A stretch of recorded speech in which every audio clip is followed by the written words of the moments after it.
Сахарозаменители. Как выбрать? В этом видео мы закончим разбирать натуральные сахарозаменители. Напомню, что мы уже рассмотрели следующие подсластители: фруктозу, стевию, эритрит, ксилит и сорбит. А сейчас разберем мед, кленовый сироп, кокосовый сахар, сироп агавы, сироп топинамбура, тростниковый коричневый сахар и финиковый сироп. Каждый подсластитель мы будем сравнивать с сахаром, потому что сахарозаменители нам нужны, чтобы избежать недостатков сахара, но полностью не отказываться от сладких продуктов. В видео «Зачем заменять сахар» мы детально разобрали, что плохого в сахаре. Напомню, сахар очень калорийный и содержится во многих даже не сладких продуктах, и его легко переесть. Сахар – это стопроцентный углевод, который, попадая в наш организм, распадается на глюкозу и фруктозу и быстро повышает уровень сахара в крови. А еще в сахаре нет ничего полезного. Ни витаминов, ни минералов, ни прочих нутриентов в нем нет. Предлагаю начать с самого натурального и, как считается, самого полезного заменителя сахара – с меда. Сразу оговорюсь, в зависимости от вида пыльцы, из которой получают мед, все показатели сильно отличаются. Здесь речь пойдет об обычном цветочном меде, который продается в любом продуктовом магазине. Итак, мед такой же сладкий, как и сахар. Он чуть менее калорийный, и углеводов в нем около 80%. Давайте остановимся на углеводах и более детально их разберем. Напомню, что сахар полностью состоит из углеводов, а точнее фруктозы и глюкозы 50/50. В состав меда же входят вода около 1/5, полезные вещества около 1%, а все остальное – это фруктоза, глюкоза и сахароза, что по сути является сахаром, то есть мед на 80% состоит из сахара. Поэтому и гликемический индекс меда не сильно ниже сахара. Они оба быстро повышают сахар в крови. Перейдем к пользе меда. Мед считают природным антибиотиком. В состав меда входят витамины группы В, витамины А, С, антиоксиданты и минералы. Из минералов больше всего в меде калия – от 30 до 60 мг на 100 грамм меда. Предлагаю на примере калия проанализировать, так ли много пользы нам дает мед. Дневная норма калия от 2 до 5 тысяч мг. Чтобы покрыть хотя бы 10% дневной нормы за счет меда, его нужно съесть около 800 грамм. Простая математика. Это почти литровая банка. Получается, съедая 1 чайную ложку меда, мы получаем почти целую ложку сахара и мизерную долю полезных веществ.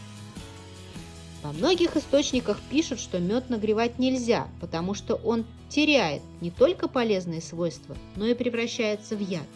Про потерю полезных веществ при нагревании я согласна, а вот относительно вреда нагретого меда нашла много опровержений. Ну и, конечно, старайтесь покупать мед у проверенных пчеловодов, а не в магазинах. Подведем итоги. Мед такой же сладкий, как и сахар, менее калорийный. В нем чуть меньше углеводов, но уровень сахара в крови он поднимает быстро. Мед, конечно, полезнее сахара, но эта польза очень сильно переоценена.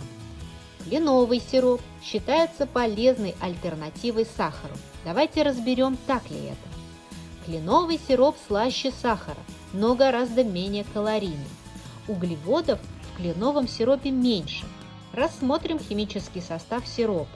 Он приблизительно на 30% состоит из воды, 4% составляют неусваиваемые углеводы, 1% полезные вещества. Но на 60% сироп состоит из сахарозы и 3% приходится на глюкозу и фруктозу.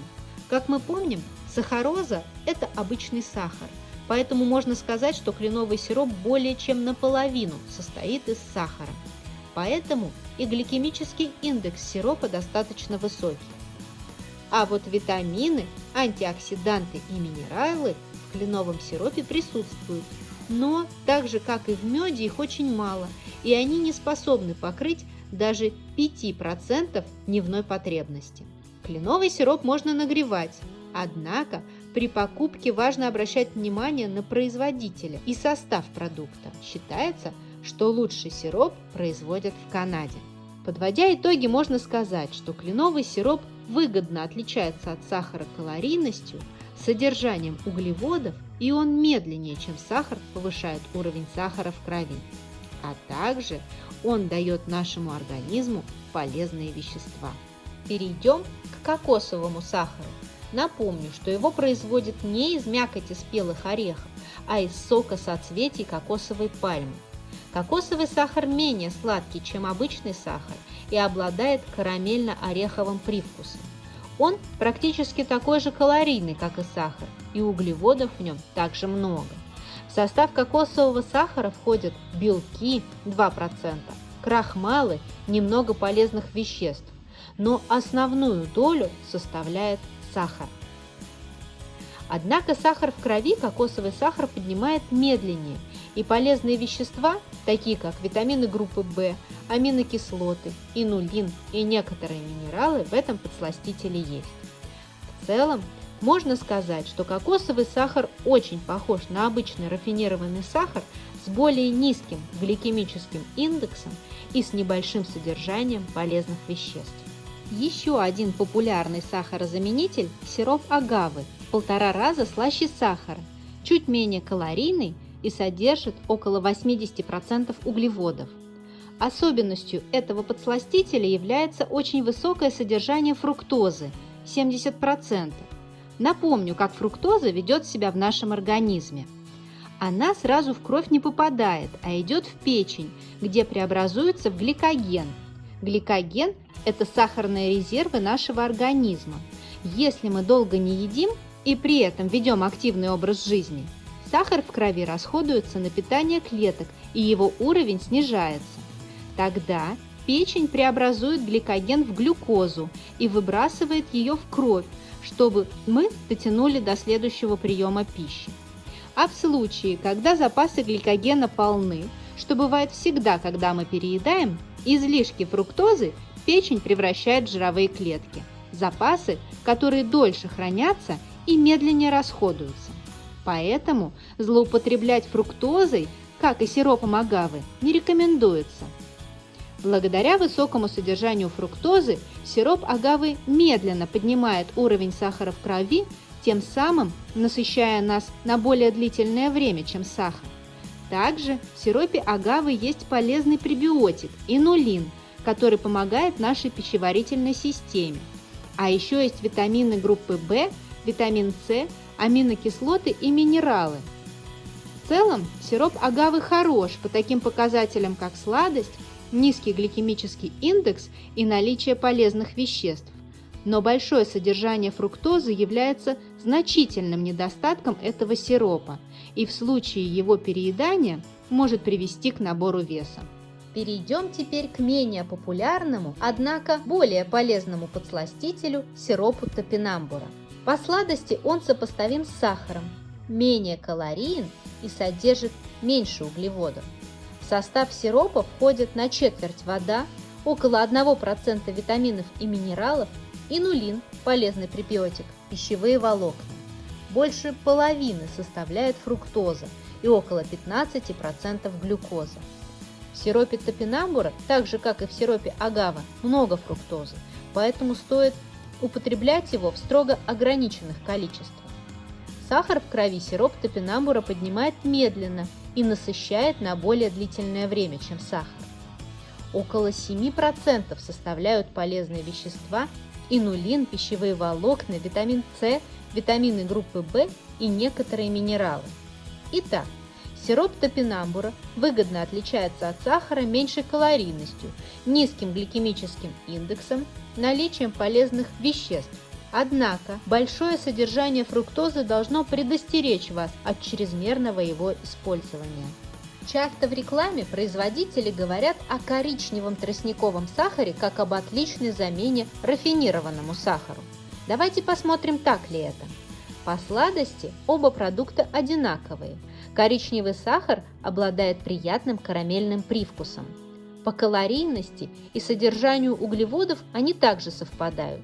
Единственное отличие тростникового от рафинированного сахара в том, что при обработке его очищают чуть меньше и сохраняют мизерную долю полезных веществ. Гликемический индекс у них практически одинаковый, а полезные вещества в тростниковом сахаре представлены витаминами группы В и некоторыми минералами.